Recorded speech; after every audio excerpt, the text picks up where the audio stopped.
On the afternoon of June 19th, 2001, 44-year-old Debbie Triplett and her husband Billy were stocking shelves in the small country grocery store that they owned in Clay County, Alabama. Billy and Debbie had run the store together for almost 20 years, and they had stocking shelves down to a science. They barely even had to look while they were doing it. So today, like most days, they spent the time talking and joking with each other. For as long as they'd been doing this, Billy and Debbie never got bored working at the store together. In fact, they didn't understand how anyone would get bored working with the person they loved, because the two of them had been pretty much inseparable from the moment they met back in 1982. At the time, Billy, who was 8 years older than Debbie, already owned the grocery store, but he'd been having trouble running it by himself. So, when Debbie came in looking for a job, he'd hired her right away. And it didn't take long for them to discover that they had a lot in common. They were both single parents, they loved living in a small town where they knew their kids would be safe, and they could talk to each other for hours without ever running out of things to say. Billy and Debbie's relationship had quickly gone from boss and employee to boyfriend and girlfriend to husband and wife. And their children from their previous marriages ended up loving each other as much as Debbie and Billy did. So they had all quickly formed this really tight-knit blended family. Now, almost 20 years later, the kids had grown up and moved out, but they all lived close by, so the blended family was still together. In the store, Billy kept stocking the shelves, but Debbie glanced up at the clock hanging over the counter and said that maybe they should call it a day. Billy was supposed to meet up with their son Randy, and if he wanted to do that and still get home in time for the first pitch of the Atlanta Braves baseball game, he needed to head out now. Everyone who knew Billy assumed he must have been born in an Atlanta Braves baseball cap, because he wore one pretty much every day. They also knew he absolutely hated to miss a Braves game. But today, Billy wasn't sure if he should just take off, because he really didn't like the idea of leaving Debbie alone at the store. The couple didn't like to talk about it, but on a night about 3 months earlier, when Billy was closing the store on his own, 3 men wearing ski masks had burst in, duct-taped Billy's mouth, shoved him into the walk-in cooler, and then robbed the cash register. By the time Billy had gotten out of the cooler, the men were long gone, but all he could think was, thank God Debbie was not here. Debbie could see the look of concern on her husband's face, and she told him not to worry. Those robbers had not been seen again. Besides, their daughter Michelle was coming by to keep her company for a while, and then she'd close the store because she had dinner plans. Billy thought about it for a second, and then said she was right. So he gave Debbie a kiss and said he would see her at home when she was finished with dinner. Later that afternoon, Debbie's daughter Michelle walked into the store, and the two women immediately started talking like they were best friends. Debbie had Michelle and her brother Michael with her first husband, but they had treated Billy as their dad since they were young, just like Billy's son, Randy, saw Debbie as his mother. Still, Debbie shared a bond with Michelle that was special, even among the kids. They saw or talked to each other every single day. Time always flew by when it was just the two of them, and today at the store was no different. They talked about everything that was going on in their lives, and when Michelle finally caught a glimpse of the clock, she said she needed to head out. But Michelle hesitated, because like Billy, she wanted to make sure her mom would be okay on her own. Despite Billy and Debbie rarely talking about the robbery, Michelle and her brothers knew all about it, and they worried about their parents constantly. Debbie said she'd be fine. She could take care of herself, and after all, she'd been closing up the store for 2 decades. Michelle knew better than to argue with her mother, so she told her that she loved her, and then she left. Debbie worked a while longer on her own, then started closing the store. She emptied the cash register and put all the money into a metal lockbox. She turned off the lights and walked outside with the box under her arm. Then she locked the door behind her and climbed into her minivan that was parked out front. And as she drove down the secluded country road outside the store, Debbie felt excited about her dinner plans, and she hoped the Braves were winning so Billy would be in a really good mood when she got home.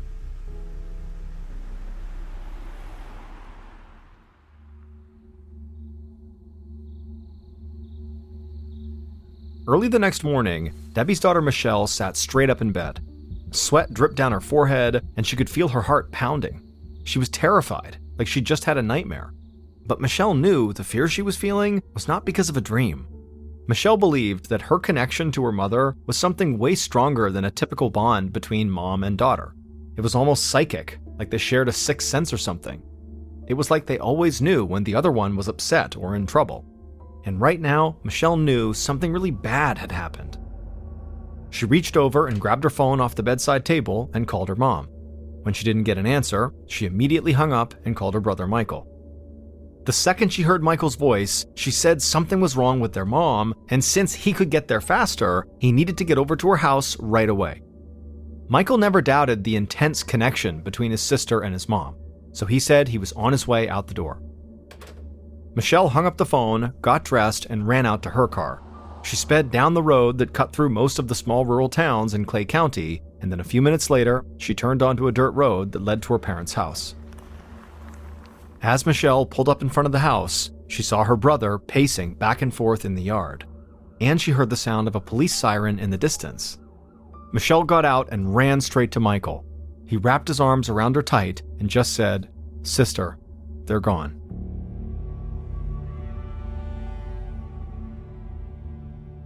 Early that afternoon, Agent Todd Wheels of the Alabama Bureau of Investigation drove down a 2-lane road lined by acres of trees on one side and a river on the other. This landscape, that would cause most people to feel like they were stranded in the middle of nowhere, felt completely familiar to Agent Wheels. He'd grown up in Clay County, which was not too far from here, so for him, it was like he was coming home. That morning, a call had come into the Bureau from the Clay County Sheriff's Department. County deputies had responded to a 911 call at Debbie and Billy Triplett's house. The second they walked inside, they knew the Sheriff's Department did not have the resources to handle this case, so they had asked the state police for help.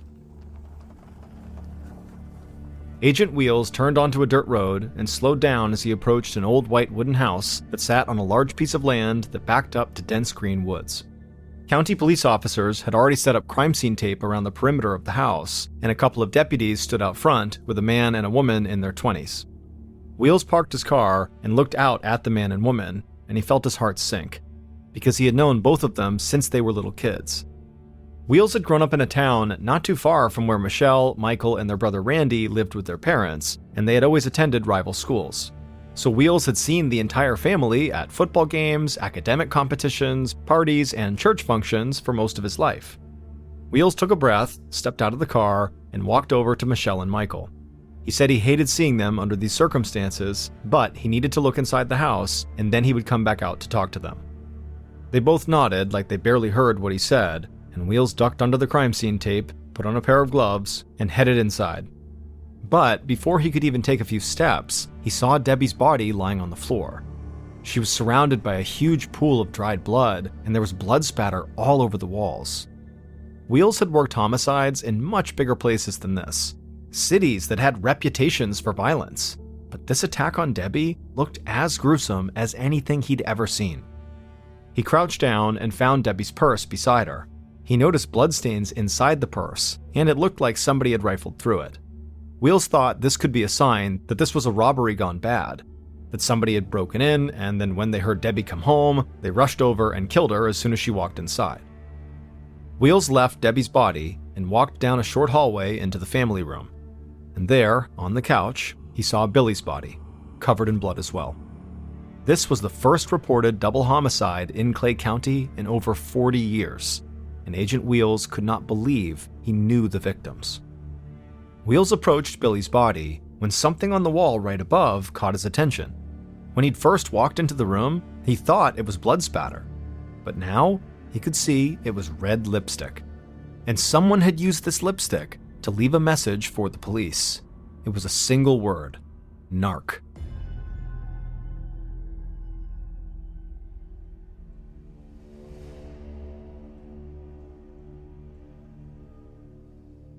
At 4 p.m., several hours after Agent Wheels arrived at the scene, he was back in the family room, staring at the lipstick on the wall for what felt like the 10th time that day. But now he was with members of a state forensics team that had just arrived. Wheels had gone outside earlier to check on Michelle and Michael, and to ask them if they knew what their parents had been doing the night before. Michael said that he and his wife had met his mom for dinner after she closed the store, and then as far as he knew, she went straight home. And both siblings assumed that their dad had watched the Braves game and then just stayed in for the night.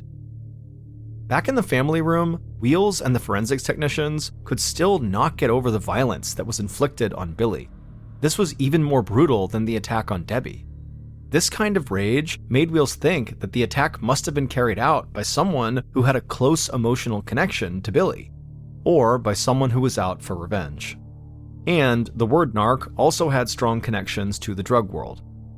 As Wheels stood there, fixated on the wall, he heard people shouting outside, and he snapped out of his trance. He immediately turned around and ran out of the house. In the front yard, Wheels saw a man physically struggling with two deputies and yelling that he and his siblings needed to get inside. Their parents were in there. Wheels recognized this man as Billy's son, Randy. Back when they were teenagers, Wheels and Randy had been on their respective high school's Scholar Bowl teams, and they had developed a friendly rivalry with each other at academic competitions.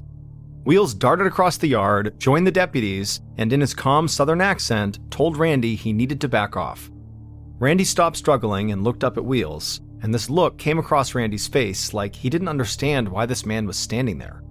Randy squinted a little and then just said, "Tom?" Agent Wheels said he wished this was not how they were seeing each other for the first time in a while, but he needed Randy to calm down and step back.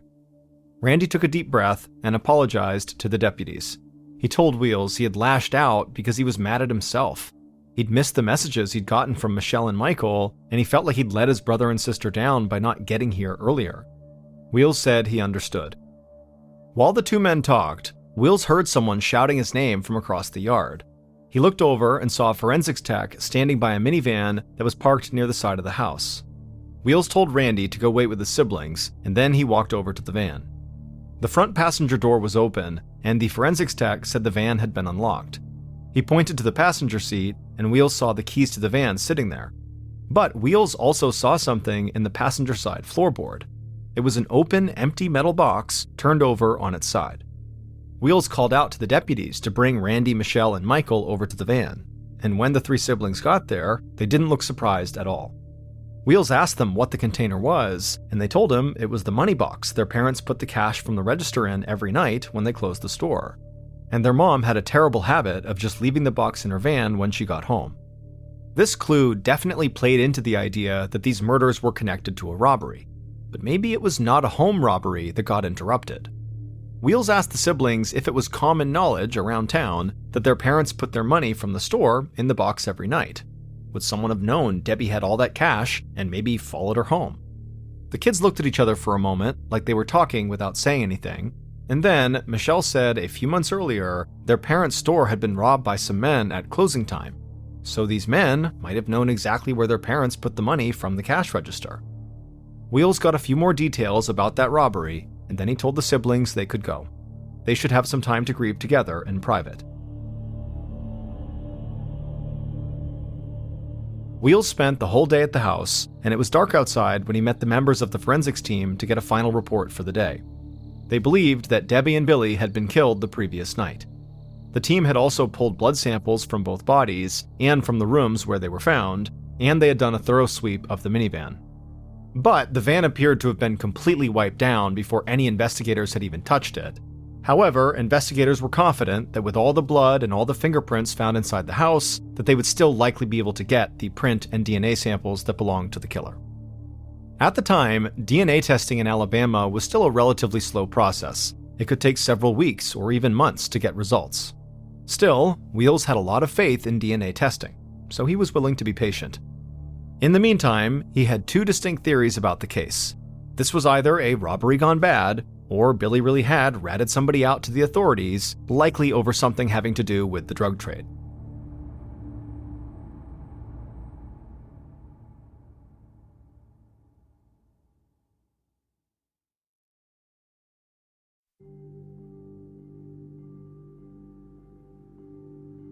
On June 21st, so the day after the bodies had been discovered, Agent Wheels followed Michelle into her house, which was just a few miles away from her parents, and they sat down together in the small front room. Wheels spoke in the calm voice he almost always used on the job. He said he didn't want to imply that anybody was lying, but he had met with county police, and they had no record whatsoever of a robbery that took place at Billy and Debbie's store. So Wheels wanted to know what Michelle and her brothers had been talking about. Michelle sighed. She and her brothers were telling the truth. There had been a robbery. Their parents had just never reported it. Wheels looked totally confused by this. Why on earth would they keep something like that to themselves? Michelle laughed a little and said it was stupid, but her dad had been illegally selling wine and beer. and even a little moonshine out of the back of the store. And he thought if he reported the robbery, the cops would find out about it. In 2001, Clay County, Alabama was what's known as a dry county. This meant it was illegal to sell any alcohol within county limits. When Agent Wheels heard this news about Billy, he laughed just like Michelle had. This was the kind of thing he'd heard about his whole life growing up in Clay County. He knew Billy wasn't running some major bootlegging operation like people had done back during Prohibition. Instead, he was most likely just selling booze to his friends and to some people from town.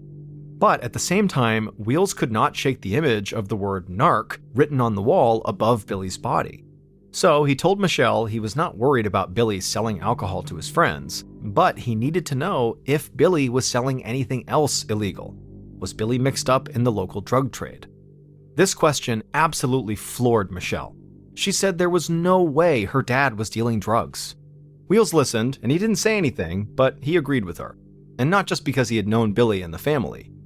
Wheels was familiar with the growing methamphetamine problem in the area, and he knew from working with colleagues in the state narcotics unit that a lot of the drugs were coming in from out of state, and that Billy did not fit the profile of most local meth dealers and users, who were often younger guys who didn't have steady jobs. So Wheels stood up and told Michelle that was all he needed for now. He said he'd check in with her as often as he could. But before he made it to the door, Michelle told him to wait. Wheels turned and walked back toward her. Michelle said again there was no way her dad was mixed up with drugs, but she did know somebody who was. It was a guy named Leonard Southers, and he happened to be one of Billy and Debbie's closest neighbors.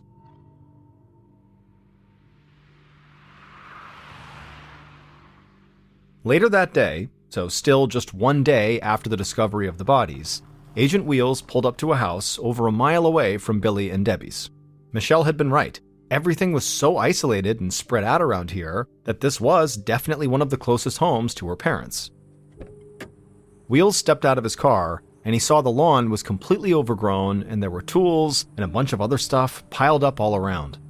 He took a few steps towards the house, and the screen door flew open. A skinny man in baggy jeans and a t-shirt rushed outside, demanding to know who Wheels was and what he was doing here. Wheels said everything was okay, and then asked the man if he was Leonard. The man nodded and said, "Who's asking?" Wheels introduced himself and said he was with the state police, but Leonard was not in any trouble. In fact, he needed Leonard's help. Wheels took a few more steps towards Leonard, and as he did, he could see track marks on both of his arms, clearly from injecting drugs. And the way Leonard fidgeted and picked at his skin made Wheels think he likely was a meth addict. Looking at Leonard, Wheels mostly just felt pity. This man obviously needed help, but that's not why Wheels was here right now. All of a sudden, Leonard raised both hands into the air to show he was not carrying a weapon, and then he moved towards Wheels.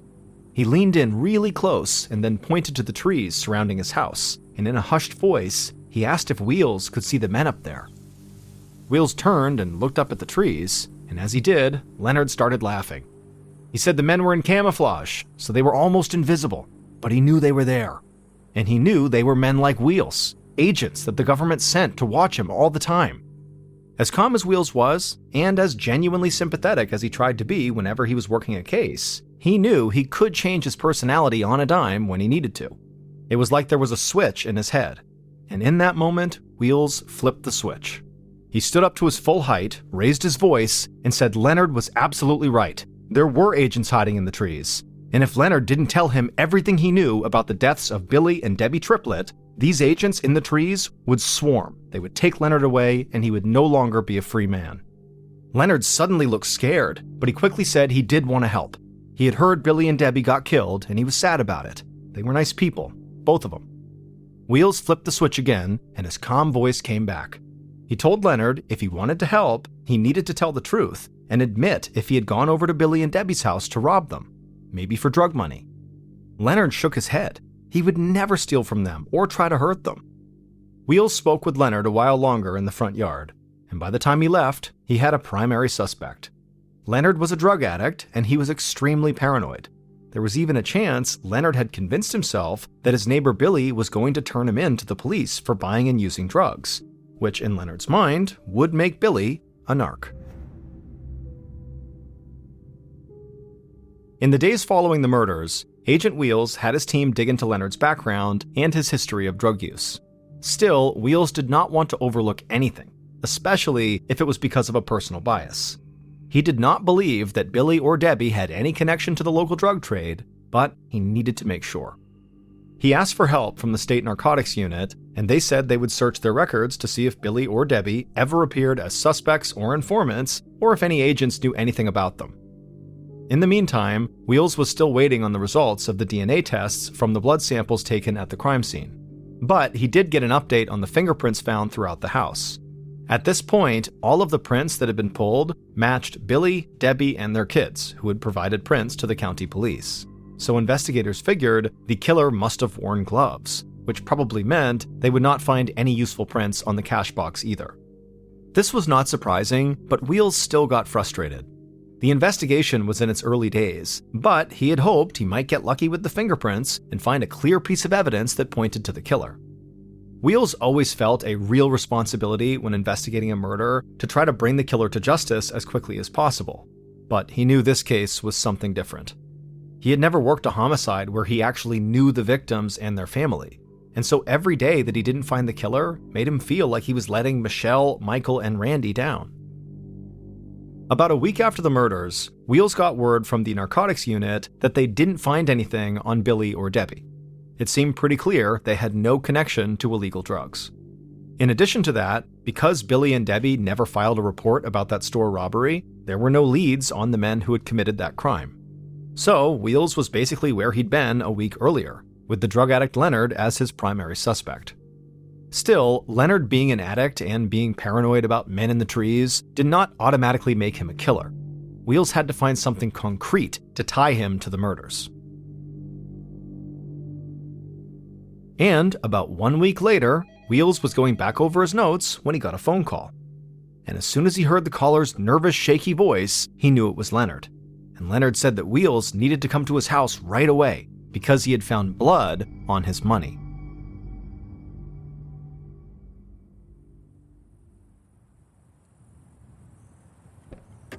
Not long after this call, Agent Wheels found himself back in Leonard's front yard, not really knowing what to expect or what Leonard finding blood on his money even meant. Leonard stepped outside, walked over to Wheels, and showed him a stack of $1 and $5 bills he had in a shoebox. Wheels put on his gloves and picked up a few of the bills, and this didn't look like regular cash. The bills were faded, and there were these weird white spots on them, almost like bleach or something. And in that moment, Wheels understood what was going on, and he just stood there dumbfounded for a second, because he realized someone had put all of this money in a washing machine. They had literally tried to launder the money. This did seem like something Leonard might try, not understanding that money laundering was actually a complex illegal financial process that had nothing to do with detergent or bleach. But as ridiculous as all of this seemed to Wheels, a couple of things about these bills did look like major clues. Leonard's money, even after the laundering process, was grouped together in 1s and 5s, like it would be in a cash register.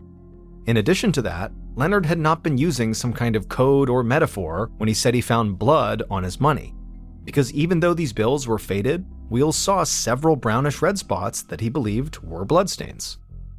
To Wheels, this looked like it had to be the money stolen from the cash box that Debbie brought home from the store, and he assumed the blood on the bills either belonged to Debbie or the killer. Leonard must have sensed what Wheels was thinking because he got really jittery and blurted out that this was not his money. He had gotten it from another drug addict that he knew. Agent Wheels chose not to flip the switch in his demeanor. He stayed totally calm and said to Leonard, "Boy, that sounds like a pretty convenient excuse." But Leonard swore he was telling the truth, and he even told Wheels the name of this other drug addict. Wheels said he'd look into it, but he told Leonard he better not leave town. Wheels confiscated Leonard's cash, bagged it as evidence, and brought it to the county sheriff's station. Over the next few days, Wheels and his team dug into the background of this other drug addict that Leonard had mentioned, and then Wheels brought them in for an interview. At first, when Wheels asked about the night of the murders, he felt like he'd been right about Leonard lying. This interview was not going anywhere. But Wheels shifted his focus, and the interview suddenly took a complete turn. Because when Wheels brought up the money with the blood on it, this drug addict shouted, "That money you got from Leonard? That's my goddamn money!" Wheels just sat there, He couldn't even think of what to say next. He had dealt with a lot of different types of criminals over his career, but he had never heard a suspect just shout out something so potentially damning before. After the interview was over, Wheels let the drug addict go, but he quickly secured a search warrant for the addict's house, and he had the addict's car impounded. And when forensics experts searched the car, they found a faded bloody fingerprint on the driver's side door handle. The sample was sent off to the state lab for testing, and this time the lab expedited the test. So on July 26th, a little over a month after the murders, Agent Wheels got back those test results, along with the results from the initial DNA samples taken from the house. And Wheels knew he had found Billy and Debbie's killer.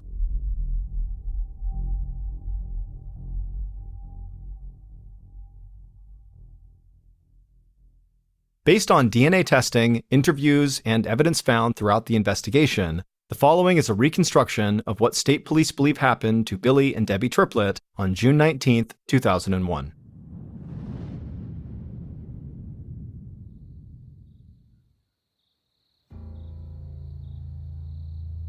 That night, the killer quietly walked into Billy and Debbie's kitchen. They could hear the Braves game coming from the TV in the family room. The killer opened a drawer and pulled out a sharp knife. They carefully slid the knife into their back pocket and then walked into the family room. Billy sat up on the couch, and the killer immediately started shouting at him. Billy shouted back and was about to get off the couch, but the killer ran across the room and leapt on top of him. They struggled, but the killer pinned Billy down and without even looking, grabbed something heavy off the coffee table and started wildly slamming it into the side of Billy's head. Blood sprayed on the walls and all over the couch as Billy stopped moving.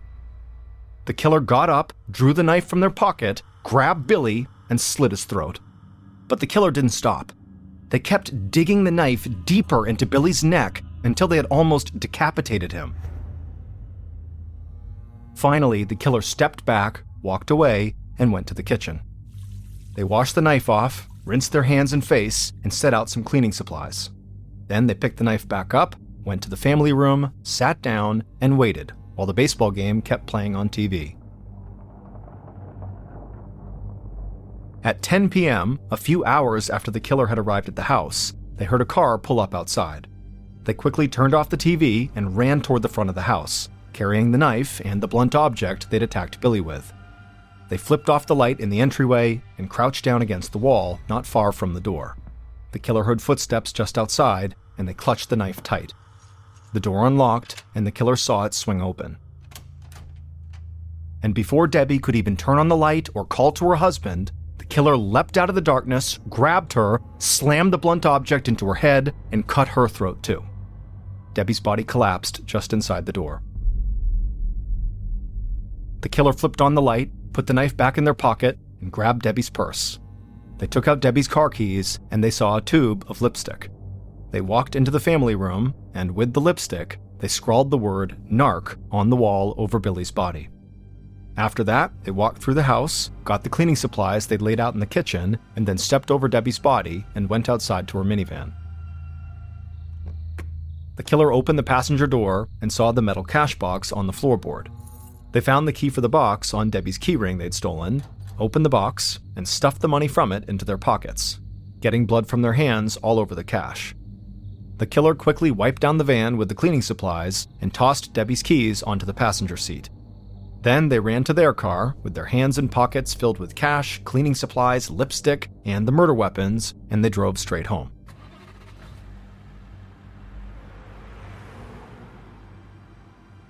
The following morning, the killer woke up and saw several messages, but they ignored them and waited until later in the afternoon to go back to their parents' house. The bloody cash that Leonard had in his possession was the money from the cash box, but Leonard had told the truth. Another drug addict had given him that money. And this drug addict was Billy's son from his first marriage, Randy. And Randy was the killer.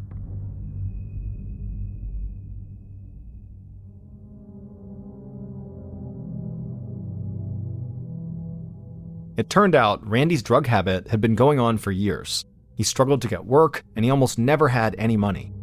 Billy had continually bailed his son out financially, but recently, Billy, and especially Debbie, had just had enough. and Billy had met with his son more than once to tell him they were cutting him off.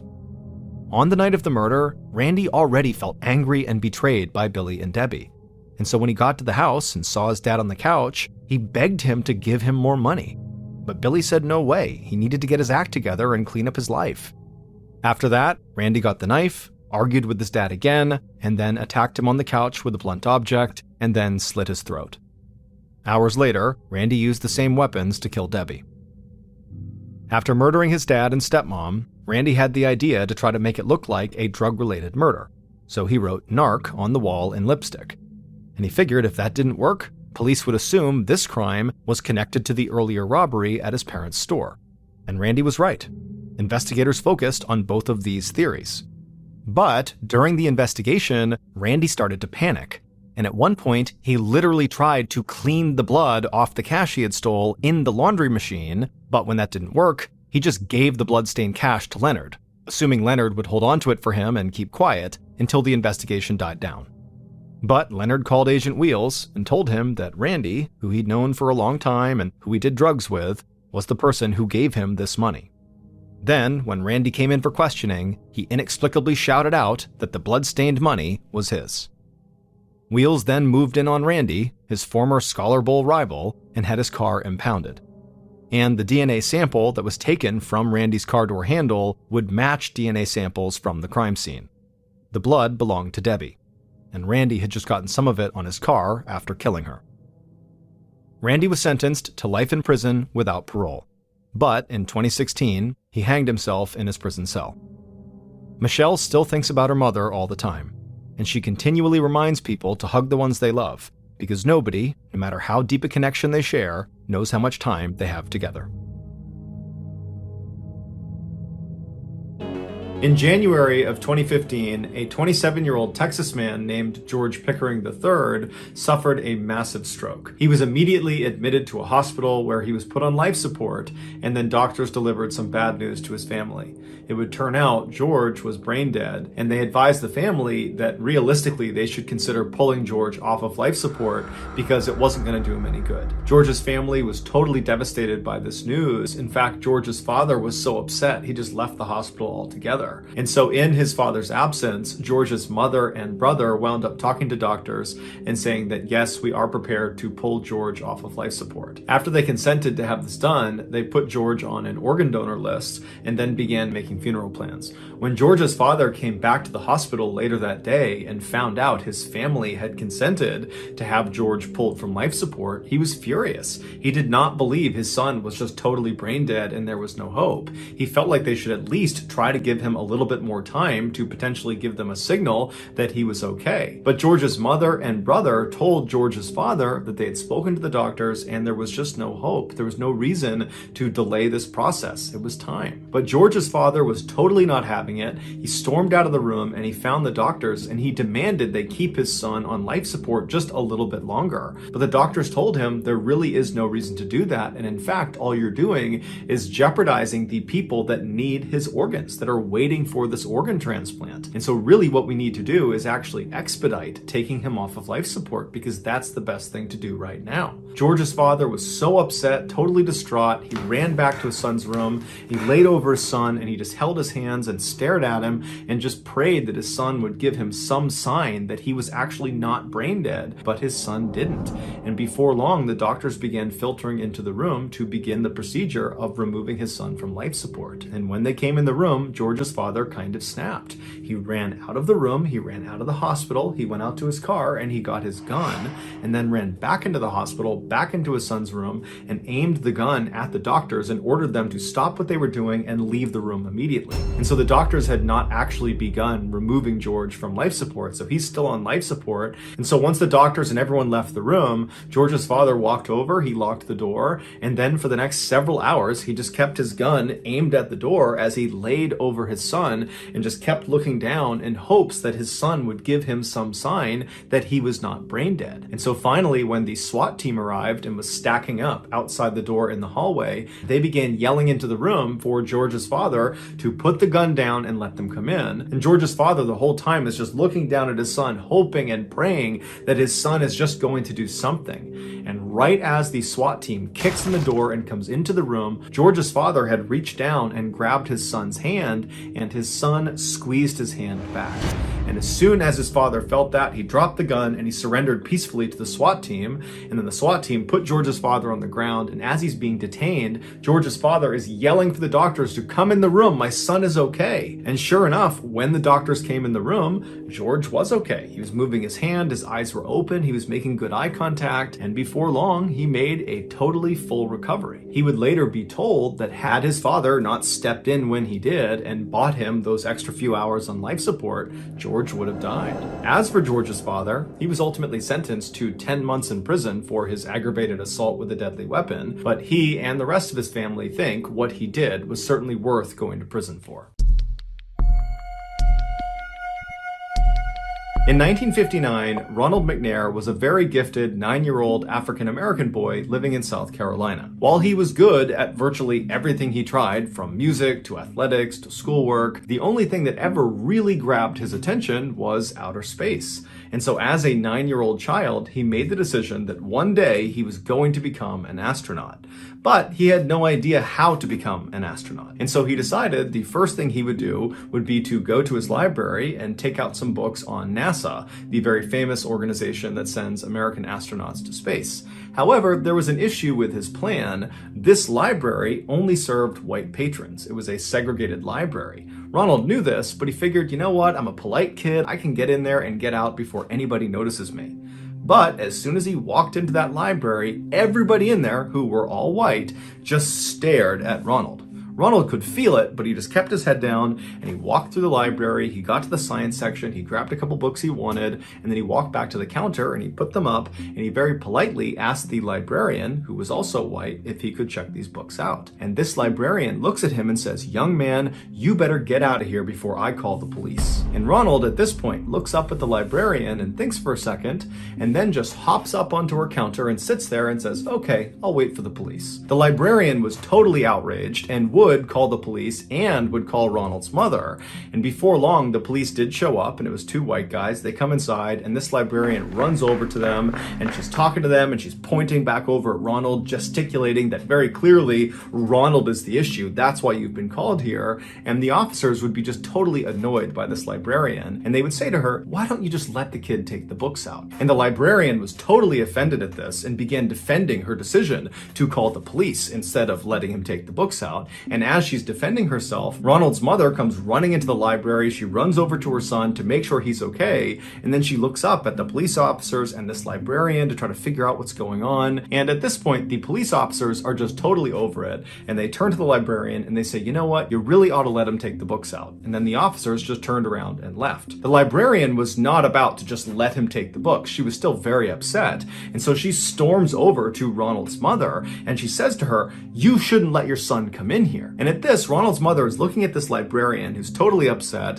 and she looks down at her son who's got his head down, and then she notices the few books on the counter about space, and she was aware of Ronald's love for outer space, and she put together what had happened. And after thinking about it for a moment, she looks up at this librarian, and she just says, "Well, since he's here already, can he take out those books? He'll take good care of them." The librarian is still totally furious, but knows this is a losing fight. And so very reluctantly, with a scowl on her face, she grabs the books and she jams them into Ronald's arms. And Ronald's mother nudges Ronald and says, "What do you say?" And Ronald, while holding all of his new books about NASA and space, looks up at the librarian and smiles and says, "Thank you, ma'am." And then he and his mom turn around and they leave. Ronald would go on to earn his PhD in physics from MIT, one of the most prestigious universities in the world, and after graduation, he was picked up by NASA to become an astronaut. And in 1984, Ronald went into outer space. He was actually the second African American to ever go into outer space.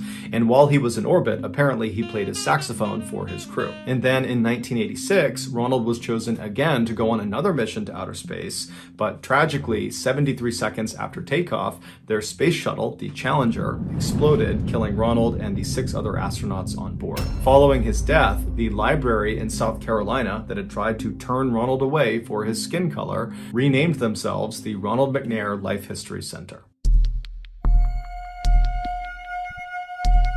The United States formally entered World War II in December of 1941 following the surprise attack on Pearl Harbor in Hawaii by the Japanese. Roughly 6 months later, a 21-year-old Alabama native named Henry Irwin joined the Army Reserve. After nearly 2 years of additional military training, Henry was made into a radio operator and was assigned to a B-29 bomber. A B-29 bomber is this huge aircraft whose sole purpose is to drop bombs. And so in February of 1945, Henry and his B-29 bomber unit were sent to the Pacific to do just that, drop bombs on the Japanese. 2 months after arriving, Henry's B-29 was tasked with being the lead bomber in a group attack on a Japanese chemical facility located about 125 miles north of Tokyo. Aside from just operating his radio inside of the B-29, occasionally Henry's job was to organize the other planes in the attack when their B-29 was the lead attacker. And so the way he would do this was by dropping a series of smoke bombs out of his plane, and then once they touched the ground and all the smoke was coming up,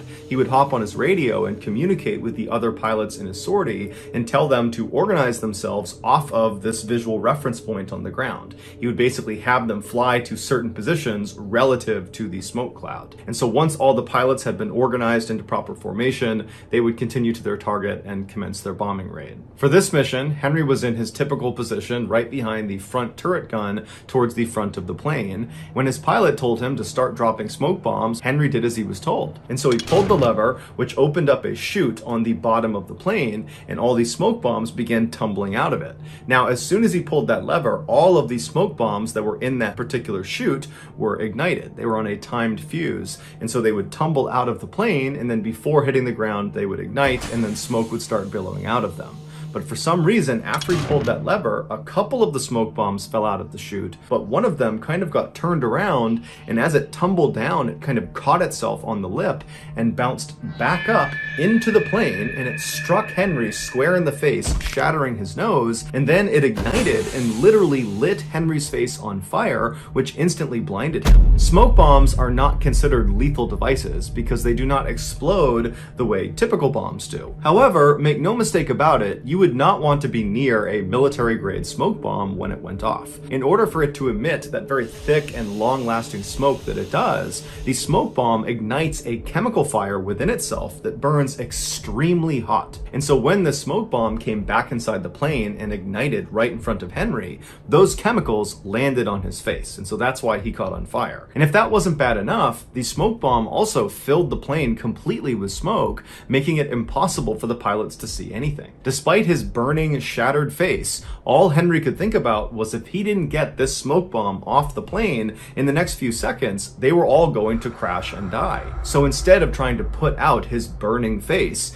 Henry began feeling around on the ground for the smoke bomb, which again is basically like a fireball, and when he found it, he pulled it into his chest, trying to smother it as best as he could. And while his body completely engulfed in flames, Henry began low crawling his way towards the front of the plane, where he knew just by touch there was going to be a window. And so as he agonizingly crawled, he's on fire, he finally gets to this window, he can feel it above him, and he manages to lift the smoke bomb up and throws it out the window. And then afterwards he collapses on the ground and he passes out completely on fire, fully expecting to die. A few seconds later, the smoke inside of the plane cleared because now the smoke bomb was gone, and the pilot who had put the plane on autopilot but did have to drop significantly in altitude because they were starting to stall, finally could see again and saw they were about 300 feet from hitting the water. And so he was able to pull back and get them out of their dive, and he narrowly escaped crashing into the water, and he turned around and began flying back to base. On this return trip, the crew, who were unhurt, began assessing the damage, and they saw Henry on fire on the side of the plane, and so they rushed over and they put him out with a fire extinguisher, expecting him to be dead, but to their shock and horror, he was still alive. And so they gave him morphine for his pain and expected him to die any moment, but Henry didn't die. Instead, he was very cheerful on the flight all the way back to base, and he would ask each of his crew members if they were okay, and they would all say, "Yeah, I'm just fine. It's really you who we're concerned about here." When the pilot finally landed back at base, Henry's body had stiffened up so dramatically from being on fire that the doctors couldn't actually get him out of the plane's side door, and so they had to dismantle the side of the plane to get Henry out. And so the doctors fully expected Henry was going to die basically any moment from his horrible wounds, but since he hadn't yet, they did everything they could to try to save him. They put him through dozens of surgeries, including one where they would try to remove the chemical flecks from the smoke bomb that had embedded in his eyes. And since these chemicals combusted as soon as they made contact with oxygen, every time they pulled out one of these flecks, it would burst into flames and very painfully burn Henry's eyes a little bit more. While Henry was undergoing all these surgeries, the rest of his B-29 crew immediately went to their commanding officer and said, "You have to put Henry in for the Medal of Honor." The Medal of Honor is the highest award you can achieve in the US military. After the commanding officer heard the story of what Henry had done, he agreed, and in record time, he got the paperwork processed and got Henry approved for this award. But there were no actual physical medals of honor on the island to actually present to Henry, and the officers and the rest of his crew were worried Henry would die before the actual medal was shipped out to the island to be given to him. And so the only Medal of Honor that was on this island was inside of a museum behind a glass case. And so one of the officers in Henry's crew went into the museum, shattered the case, took the display Medal of Honor, and rushed to Henry's bedside and put it around his neck. And then after that, somehow Henry just didn't die. After dozens and dozens of surgeries, Henry actually regained sight in one of his eyes and regained the use of most of his body. Henry would later be asked in an interview what it was like to do this very heroic thing that he did. And he would say, "Well, I only moved the bomb 13 feet, but 13 feet feels like 13 miles when you're on fire." Henry would go on to be honorably discharged from the military, and he would spend the next 37 years working closely with other burn victims, trying to keep them positive and optimistic about their recovery. He would also go on to have 4 children, one of which became an Alabama state senator. In 2002, Henry died of natural causes at the age